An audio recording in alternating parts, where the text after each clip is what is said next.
سجدہ پسند آ جائے تو جو چاہے دے دے، اور اگر ایک رکوع پسند آ جائے تو جو چاہے دے دے، اور اگر ایک ذیل پسند آ جائے تو جو چاہے ثقلین سے بالا بنا دے۔ صلوات محمد۔ تو جب یہ عالم ہے تو اب ذرا سوچئے کہ میں آپ کو اس وقت ملتفت کرنا چاہتا ہوں منازل باطنیہ کی طرف۔ یہی میرا اصل بیان تھا، اور وہ منازل باطنیہ کیا ہے کہ جیسے 10 یہ ظاہر میں ہیں، یوں ہی سنیے گا 10 باطن کے بھی منازل ہیں، اور وہ اہم منازل ہیں جہاں ایک ایک نبی کا جلوہ نظر آتا ہے، اور ایک ایک کاروان معرفت رکا پڑا ہوا ہے، اور نہیں جانے کہاں تک وہ کتنی منزلیں طے کرے گا۔ سناؤں کہ وہ 10 کیا ہیں؟ سن لیجئے ان کے بھی نام۔ وہ 10 کیا ہیں کہ جن منازل میں میں آپ کو متوجہ کر رہا ہوں: صدر و قلب و عقل و علم و فکر و وہم و خیال و حیات و جسد و مادہ۔ یہ اتنی 10 منزلیں ہیں، یہ وہ 10 منزلیں ہیں کہ جو نجس بھی ہوتی ہیں اور پاک بھی ہوتی ہیں۔ صدر و قلب و عقل و علم و وہم و خیال و فکر و حیات و جسد و مادہ، یہ 10 منزلیں ہیں، اور یہ 10 نجس بھی ہو جاتی ہیں، اور یہ 10 منزلیں پاک بھی ہوتی ہیں۔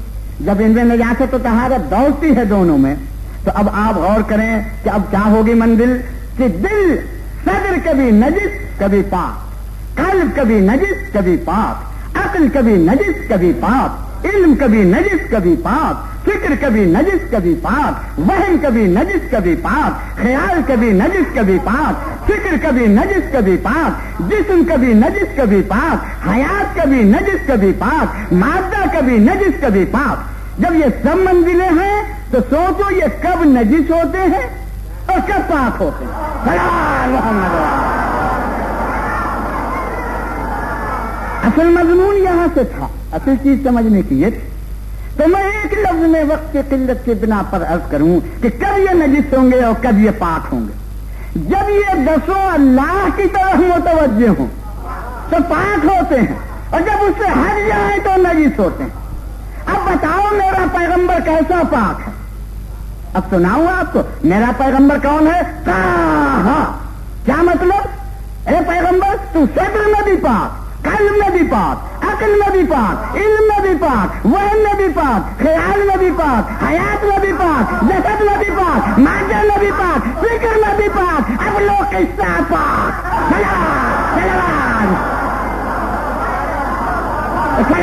محمد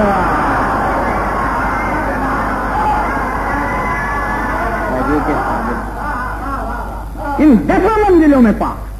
جب ہر منزل میں پاک ہے میرا پیغمبر، تو ذرا میری عقیدت سے جب آل محمدی کا نظارہ کرو، چشم عقیدت سے دیکھو میں نے جس کا کلمہ پڑھا ہے اسے کیسا مانا۔ ہر منزل میں پاک ہے، اور جب ہر منزل میں پاک ہے تو پھر موقع ہوتا تو بتاتا کہ کہیں صدر لیے ہوئے موسیٰ نظر آتے ہیں، رب اشرح لی صدری، صلوات محمد۔ کہیں قلب لیے ابراہیم نظر آتے ہیں، اذ جاء ربہ بقلب سلیم۔ ارے مختلف مواقع میں ایک ایک نبی نظر آتا، لیکن میرا پیغمبر جب منزل طہارت میں گزرتا ہے تو موسیٰ کہیں چھوٹے، عیسیٰ کہیں چھوٹے، ابراہیم کہیں رہے، یہ سب چھوٹ جاتے ہیں اور جا کے محراب طٰہٰ میں دم لیتا۔ محراب طٰہٰ میں رک جاتا ہے۔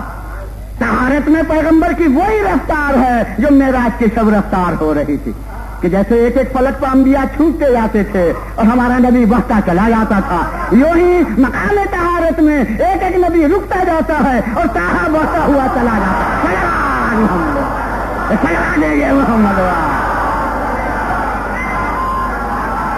ارے صاحب تم بھی بڑھتا جاتا ہے۔ لہذا اب بندہ نواز ذرا مجھے معاف کرنا، اس معیار طہارت پر جب 10 منزل مجلسیں آپ سنیں، جب جا کے کہیں مکمل، یوں نہیں مکمل ہوگی۔ لہذا اسے یہیں رکھیے اپنے ذہن عالی میں اور سوچتے رہیے گا، مگر اتنا اس سے نتیجہ نکال لیجئے کہ میرے پیغمبر کو اب کسی نبی سے نہ ملائیے گا، کیونکہ وہ راہ میں رکے ہوئے ہیں، یہ منزل میں پہنچے ہوئے ہیں۔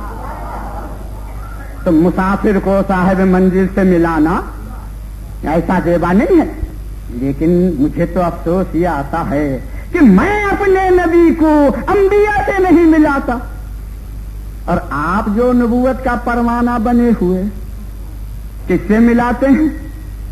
معاف کرنا، کیونکہ ایک علمی بات ہے، معرفت کے ازدیاد کے لیے، اس لیے یہ دیتا ہوں۔ آپ کس سے ملاتے ہیں؟ ہمارے نبی کون؟ عربی۔ ہو گئی نبوت کی معرفت۔ ہمارے نبی کون؟ امی۔ ہو گئی معرفت۔ ہمارے نبی کون؟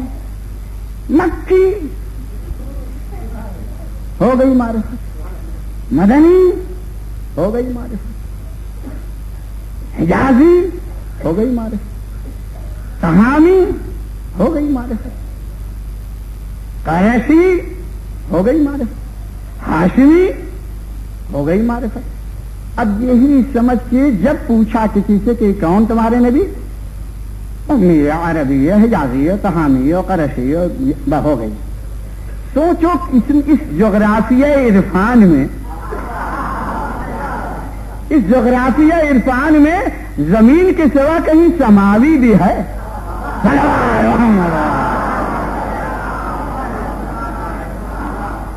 انشاءاللہ پسند آئے، ممکن ہے آپ کوئی سماوی بھی اس میں ہے؟ آپ یقین فرمائیں، کیا حضور عربی ہونے سے ان کی فضیلت بڑھ گئی؟ پہچان لیا ان کو؟ جی عرب میں جتنے آباد تھے سب عربی تھے، کوئی ایسا نہیں ملک عرب کا جو عربی نہ ہو۔ مکے میں جتنے بسنے والے تھے سب مکی تھے، کوئی ایسا نہیں جو مکی نہ ہو۔ مدینے میں جتنے ساکن تھے سب مدنی تھے، کوئی ایسا نہیں جو مدنی نہ ہو۔ ارے امی جو امت تھی عرب کی وہ سب امی تھے، کوئی اس میں فرق نہیں۔ قریشی سبھی تھے، کوئی فضیلت نہیں۔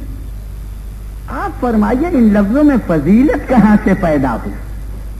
ارے حضور میں رہنے والا ہوں نونہرے کا، نونہروی، کیا فضیلت ہو گئی؟ وہ رہنے والے ہیں دہلی کے، دہلوی، کیا فضیلت ہو؟ وہ رہنے والے ہیں کسی اور شہر کے، ادھر نسبت ہو گئی۔ ارے اس نسبت سے کوئی فضیلت ہوئی؟ شاید میرا مطلب واضح نہیں ہو رہا ہے تو میں واضح کر دوں۔ سچ بتائیے، حضرت عربی تھے، عرب کیسا تھا؟ اللہ اکبر۔ جس کے سامنے پیش کیجئے کہ ہمارے نبی عربی تھے تو وہ تاریخ عرب میں ہمارے نبی کو دیکھے گا۔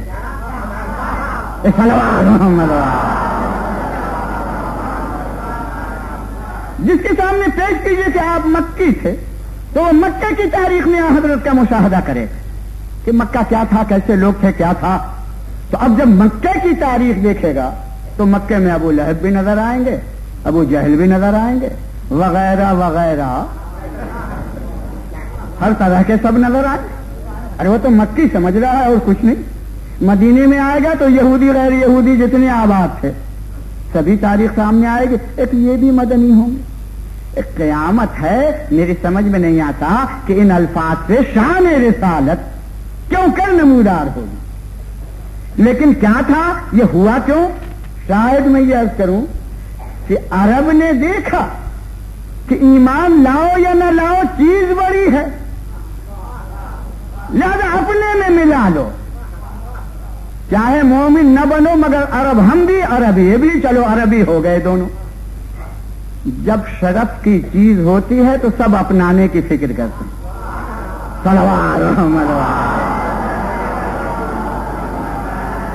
سب اپنے میں ملا رہے ہیں، اور جب سب اپنے میں ملا رہے ہیں تو عرب والوں نے یہ ملایا تو ایک مرتبہ مکے والے جھلائے، سنا پیدا ہمارے شہر میں ہوا اور ملا لیا انہوں نے، نہیں اب ہم مکی کہیں گے۔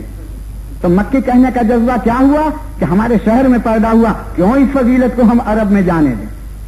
وہ اللہ کا کرنا ایسا کہ مکے سے ہجرت کر کے مدینے میں آئے، مدینے والوں نے کہا اب ہمیں بھی موقع مل گیا، اب تک مکی تھے، اب آج سے ہم مدنی کہیں گے کیونکہ ہم بھی مدنی یہ بھی مدنی۔ ذرا انصاف کرتے جائیے۔ قریش نے دیکھا وہاں میری چہار دیواری کا نخل ہے اور دوسرے بغاوت کر کے لیے جا رہے ہیں، لہذا قریش نے کہا قریشی قریشی تاکہ فضیلت ہمارے ہاتھ رہے۔ ہاشمی گھرانے نے دیکھا کہ ہمارے چمن کا گل یکساں ہے، لہذا ہاشمی کہا جائے۔ جب یہ سب ہوا تو امی عرب جو جاہل تھا اس نے کہا یہ سب ہمیں جاہل جاہل کہیں گے، ان کو ملا لو تو دیکھیں کیسے کہتے ہیں، ان کو ملا لو تو کیسے کہتے، تو معاف کیجیے گا اپنی خود غرضیوں سے ملایا گیا ہے، ان کی شان نہیں بڑھائی گئی، اپنا عیب چھپایا گیا۔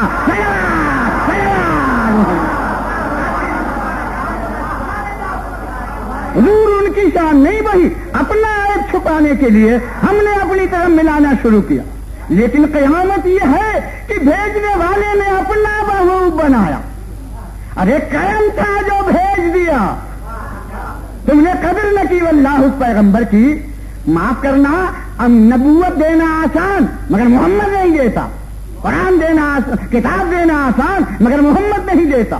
اس کو بچائے تھا، آدم کو نبوت دی محمد نہ دیا، نوح کو نبوت دی محمد نہ دیا، تم بڑے خوش قسمت تھے کہ تمہیں محمد ہی دے دیا۔ محمد اب جو دے دیا تو جناب والا کا کیا انداز ہوا، لو اب تو مل گیا، اپنے میں ملا لو۔ جب سب نے اپنے میں ملایا تو ایک مرتبہ دینے والا بھی جھل آیا، ارے میں نے اپنا بنا کے بھیجا تھا، ان سبوں نے اپنا بنا لیا۔ جب دیکھا کہ سب اپنا بناتے ہیں، عرب کہتا ہے میرا، مکہ کہتا ہے میرا، مدینہ کہتا ہے میرا، سب اپنا بنا رہے ہیں، تو ایک دن شب معراج اٹھا لیا۔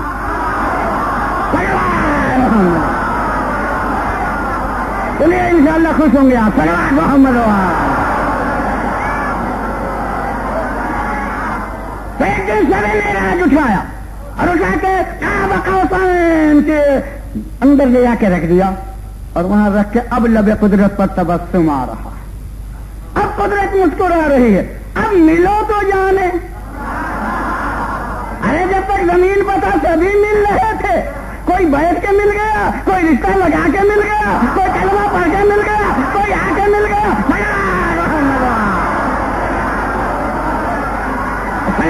محمد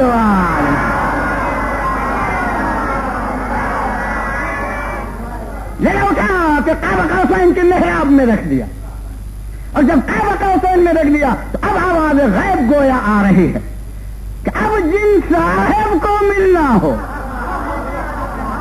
وہ یہاں آ کے ملے۔ اب وہاں کون ملے، حضور انبیاء جب راہ میں چھوٹ گئے، ارے جبرائیل جب سدرہ پر رہ گئے تو وہاں اب کون ملے، اور اگر مجھے کوئی وہاں گویا ملا،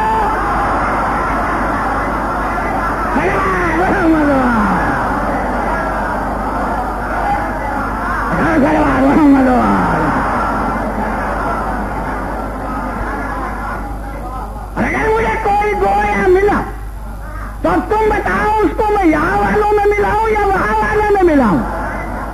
انصاف کرو کس میں ملاؤں؟ لگا شب معراج بلا کے ایسی منزل میں رکھ دیا کہ آئیے اب ملیے۔ سنا اپنی نتیجہ کیا ہوا، اب جو وہاں رکھ دیا تو اب دل بلا کے رہ گیا، اور امی بل بلا کے رہ گیا۔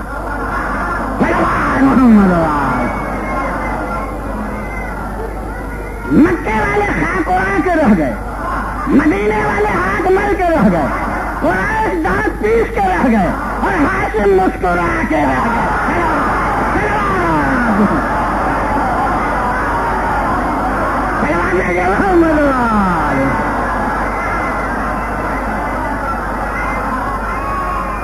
قابل نہیں ہے، آپ نے سن لیا، آپ کے کرم ہے۔ صلوات محمد۔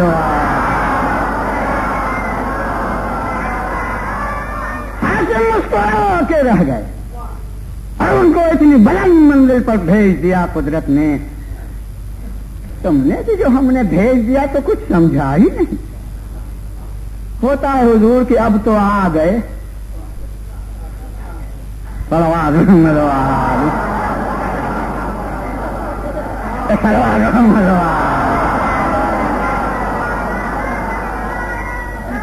قدرت نے بھیج دیا، ہم بس اب تو آ ہی گئے، اب کیا ہے، اپنے ایسا بنا لو، کیا فرق ہے، جیسے ہم ویسے یہ، جیسے ہم ویسے یہ، بالکل اپنا بنا لیا۔ اللہ نے کہا اچھا میرے حبیب کو اپنے جیسا سمجھے، آئیے اب وہاں کعبہ قوسین، اب وہاں تو حضور فرشتوں کے پر جلنے لگے۔